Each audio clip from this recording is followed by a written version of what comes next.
Well, I was 11, and it was like near Christmas time, like the beginning of December, and I just, like at the time, it just felt like strep. I didn't know, but like I had a really high fever, and I had a really bad headache. My throat was hurting, and then it slowly started getting worse, and I had really high, like 102 fever for 30 days, and then at that time, my headache was so bad, like level 10 pain, and I couldn't see, like I basically lost my vision. I could see shapes, but nothing else. And I stayed a month in 2 different hospitals, the Children's Hospital in DC, and then DuPont, Nemours in Delaware.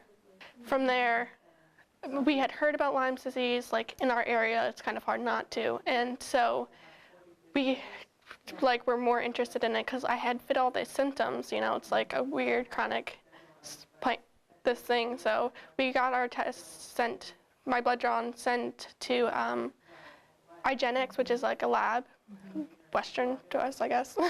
And that came back positive when my previous test, just normal one, had came back negative. With like other illnesses, people understand, and Lyme's disease is not accepted by the community, so you're suffering, but you're pretty much suffering alone unless you find someone else with it, and that's hard. And so, plus there's no, you're told there's no cure, and so you're either, you're treated and you can be, much better and healed and stuff, but it's not there's nothing you can just, take and get it away, but people not everyone knows that, and so they think 2 weeks of an antibiotic and you're good.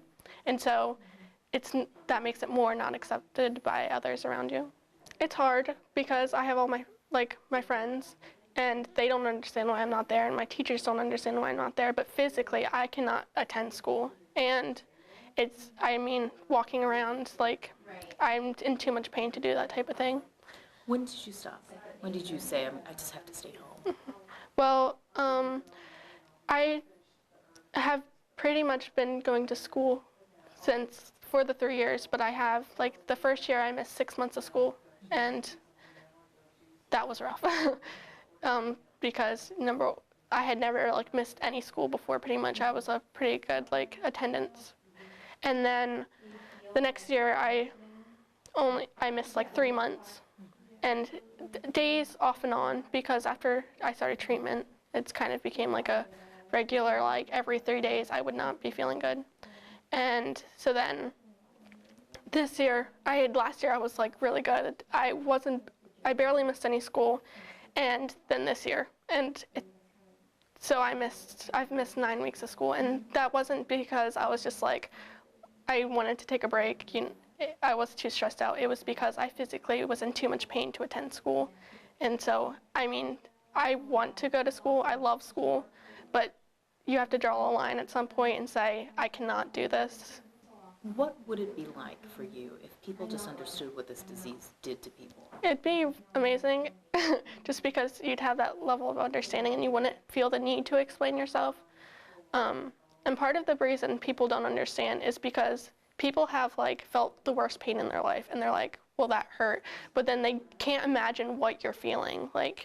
You say you're in a lot of pain, well, to them, that's when they broke their wrist, or that time they had the really bad flu, So they don't know how bad pain can get. They can imagine it gets pretty bad, but they don't understand. So when I had to explain myself and say I'm in too much pain to go to school, they're like, oh, the time I had that really bad flu and my joints hurt. And it's not the same thing. And so that's why I feel like people don't understand.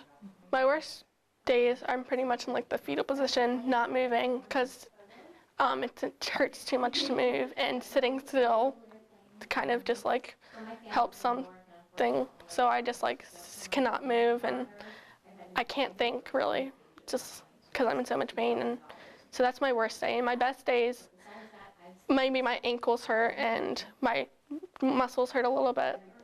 So you are never fully... No, I'm never fully. Without symptoms? Yeah. How long has this been again? I'm sorry. 3 years. 3 years. Always feeling something. Yes. That is unbelievable, and totally hard to even comprehend. And I've heard the story so many times. When you come to these kinds of groups and you see people who understand what you're going through, what does that mean to you? It's amazing because you can't really talk to anyone else about it because they don't understand. So when you come to these meetings, it's kind of just like this sigh of relief, like they know what you're going through and you can talk about it and they understand completely, and you can have like, oh, you have that symptom too? Me too. And it's just like this kind of funny connection. I mean, I had been to the adult meetings, and there's a humongous difference between the adult Lyme support group meetings and the teen Lyme support group meetings.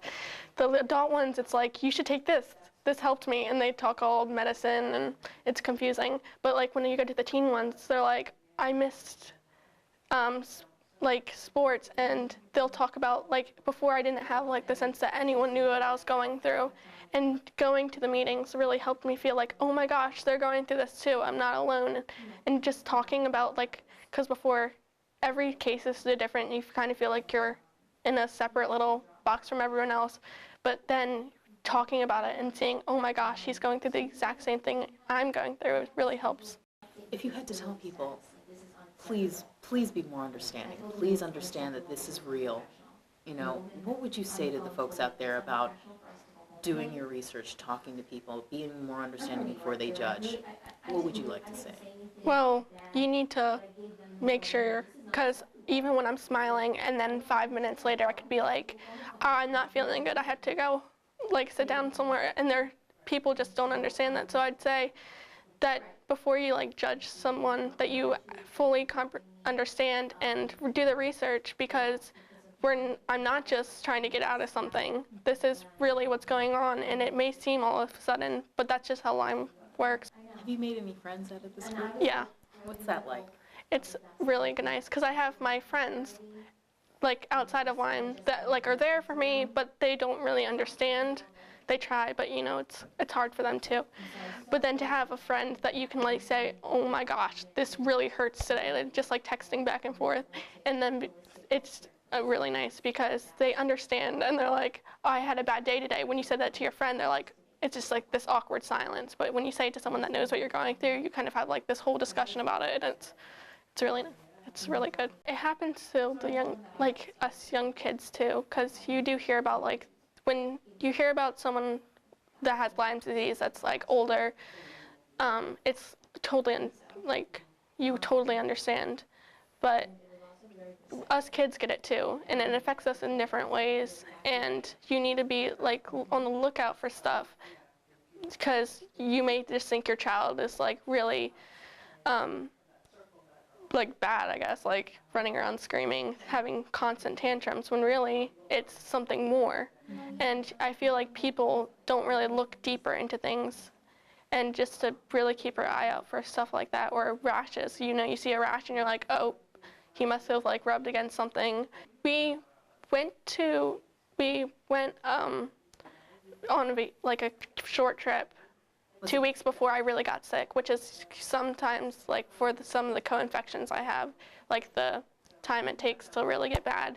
So we think possibly then, but I mean, I could have had like background Lyme, because I mean, I used to pull ticks off like they were nothing, like, oh look, tick, poo, and not think a thing about it, and like weekly just pull them off and not care. If you had to explain the difference in your daughter's demeanor after having a support group and outlet like this, what would you say is the difference? I think she's much happier, but to have somebody to talk to that can relate to how she's been feeling, because she misses out on a lot of the connections she has with her friends, because she's not able to do the sleepovers, you know, the field trips, the fun stuff that they get to do. So it's somebody else she can talk to that understands. It's a huge difference, because she's not able to do physically what she would like to, and then as a parent, you worry for the future. Like, she's getting ready to go into high school next year. Will she be able to do the sports, you know, sorry. Will she be able to do the sports that her older siblings have been able to do, or that she had hoped to do? What is it like to get people to understand, you know, this is not easy? It's not easy, because as a parent, you're not only taking care of them physically as they're suffering and in pain, but then you're also having to work with the schools and work with the other parent and the siblings, and then mediating between doctors who I can't count the number of doctors that we've seen and how many of those don't even believe in Lyme disease. Even some of the closest doctors have said there is no such thing as chronic Lyme. So it's been very difficult. There are definitely days where you just don't feel very positive, where you just worry for the future. What are you doing? Are you just going from doctor to doctor? Are you seeing the same doctor? Like, is it hard? What do you do? It's especially hard with pediatrics because there are not very many Lyme specialists that treat children. When she was first diagnosed, we had to go almost 3 hours away to find a doctor that would even treat a child. And luckily now we have one that's a little bit closer, so now we have switched and are, going to them now to try to get new treatment. Right. Okay. And then also living here on the shore, it makes it hard because any specialists you need to travel up to DuPont or over to Hopkins. And Chloe's case is so bad that it has affected her organs. And so she has to see an endocrinologist, she has to see a cardiologist. So that's a constant, having to deal with that, and then the expense of treatment. I'm proud of the fact that she's trying to work as like an ambassador to help even the school systems and the people in our area to understand it more. What do you think needs to happen? Well, we need to get better testing methods that actually show when a child has it. Just like we're getting the legislation to show that doctors have to produce a paper that says even if you test negative doesn't mean you don't have it. And once you can get good testing that shows, then some type of treatment, because there is no type of treatment. You're basically trying everything. You're trying antibiotics, you're trying herbal remedies, you're doing everything and anything just to try to get your child better. It's good to talk to other moms who've gone through it. Even because a lot of times some of the kids will be dropped off by the parents, and the parents can talk and visit and say, this has been difficult, or how do you deal with the child who doesn't want to take their medicine, because Chloe will have bad days where, yes, I want to get better, yes, I want to take medicine, then I'm done, I don't want to take it anymore, and you have to take your medicine. So the meetings are good for even parents to vent to each other about the struggles of full-time care. And so just the battle of trying to protect her health till they can find a cure for it. And everybody's like, oh, your kid can grow up to be whatever they want to be.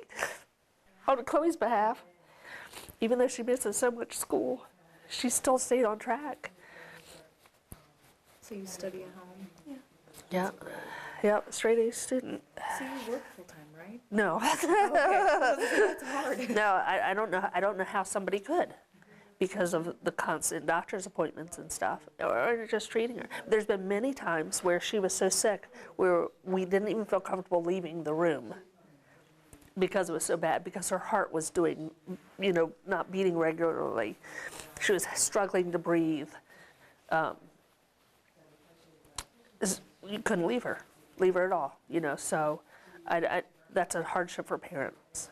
Her first year that she was sick, we have excellent insurance, and it cost $11,000 out of pocket, just between, traveling and then all the supplements that insurance won't cover, and all the doctor visits. A lot of Lyme doctors don't work with insurance companies, so you pay $400 a visit, It's very expensive. And of course it's worth it. You can do whatever you need to do. It's hard because we were very active, like I said, hiking every week, going out, and yet in our own yard just this week, 2 of the kids got ticks just in her yard. So you do what we spray our clothes if we go outside. Our dog gets treatment, yet there's no way to keep from getting them on the Eastern Shore. So, and we don't know a single family in like our neighborhood or our town that doesn't have somebody who has gotten Lyme disease. So of course a lot of them, are doing okay, but it seems to be it's really bad here on the shore. It's hard for siblings. That's one of the things that she would talk with the groups. It's hard for siblings. How come Chloe doesn't have to do dishes? How come Chloe doesn't have to go, they feel she sucks up all of her attention, or, And it's hard for them too, because, they get on the school bus in the morning. How come Chloe's not, this bus driver asked her why she isn't there, and then they get tired of having to defend her, That's true, yeah. So, and what happened this time, we're still educating ourselves and trying to learn, but basically there's no cure. So it goes into remission. And one of the younger kids brought home a cold and strep. She got the strep, which turned to mono, which brought it all back up. And she had been doing excellent. She had really been doing good all summer and fall. My immune system has been a main problem because I literally catch anything. Like, someone could sneeze on that side of the room and I'd get a cold, and it'd last for a couple of months. But I try not to purposely shut myself out, because even though I could get sick, I'm always could get sick. And so I try not to hide myself, but I do try to stay away from like the people in school that are like coughing all over the place, and so you just sit at the opposite side of the room, try to protect yourself. But I don't, when I'm feeling good, I don't want to like not go to school. I don't want to like hide from what I like doing. Exactly. But it's just tough, like go to sleepovers. Her friends go to sleepovers, and it's the age for staying up all night long, and she's like, I can't do that because then I'll get worn down.